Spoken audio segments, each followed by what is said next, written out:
channel YouTube Mas dan Ember.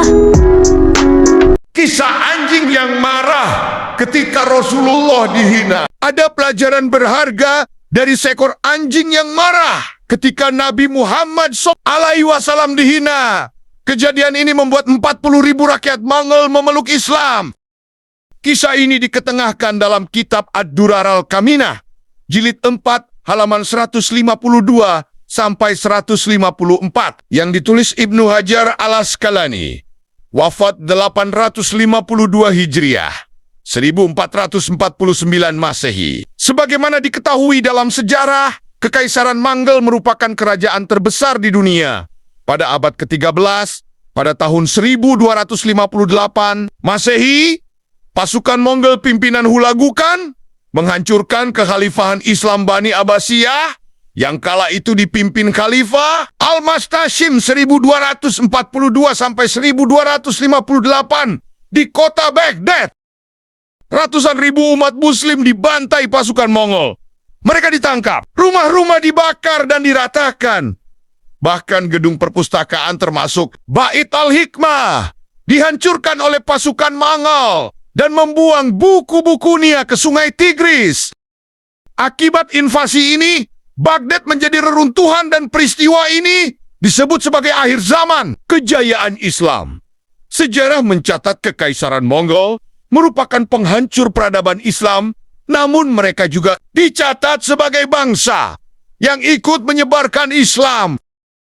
Ghazan Khan 1295 sampai 1304 merupakan salah satu raja Kekaisaran Mongol yang memeluk Islam. Setelah menjadi Muslim, ia menjadikan Islam sebagai agama resmi kerajaannya.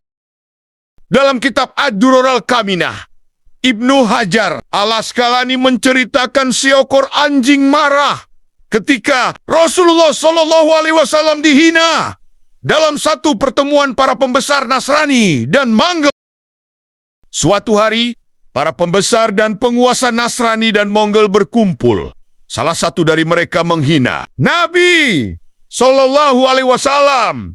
Di ruangan itu terdapat anjing pemburu yang terikat.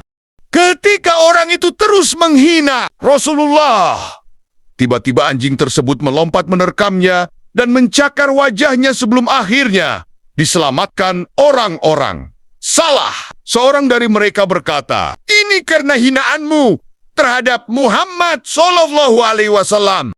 Ia berkata, "Bukan, anjing itu terlalu peka.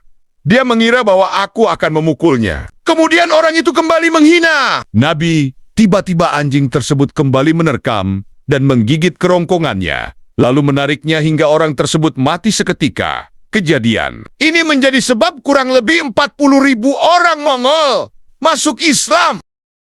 Kisah ini layak kita jadikan hikmah dan pelajaran berharga. Para ulama menyikapi peristiwa ini dengan dua pandangan. Pertama, hewan saja marah bila Nabi Muhammad SAW dihina. Lalu bagaimana kita sebagai umatnya? Mereka berpendapat umat Islam harus lebih marah lagi dan bereaksi dengan keras.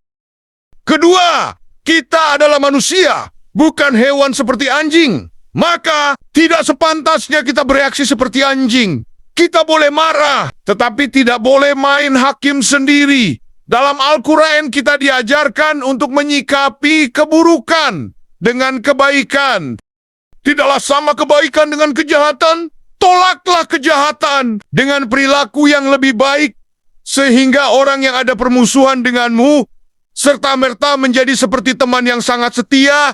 Quran, Surat Al-Fusilat, ayat 34. Ketika berdakwah di Mekah, Nabi Muhammad sering dicaci, dihina, dipukuli, dilempari batu dan kotoran, hingga hendak dibunuh. Namun, beliau bersabar dan tidak membalasnya dengan keburukan. Alhasil, satu persatu orang yang memusuhi beliau, seperti Umar bin Khattab, berbalik menjadi sahabat setia, persis seperti yang diungkapkan ayat di atas.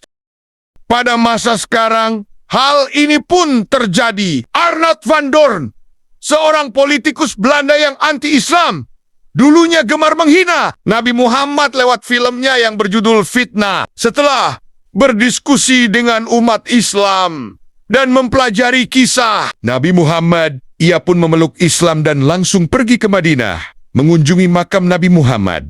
Dia meminta maaf di depan makam Rasulullah SAW sebagai bentuk penyesalannya. Itulah kisah anjing yang membela Rasulullah ketika dihina. Terima kasih sudah menonton. Semoga video ini bermanfaat. Subscribe, like, share, dan komen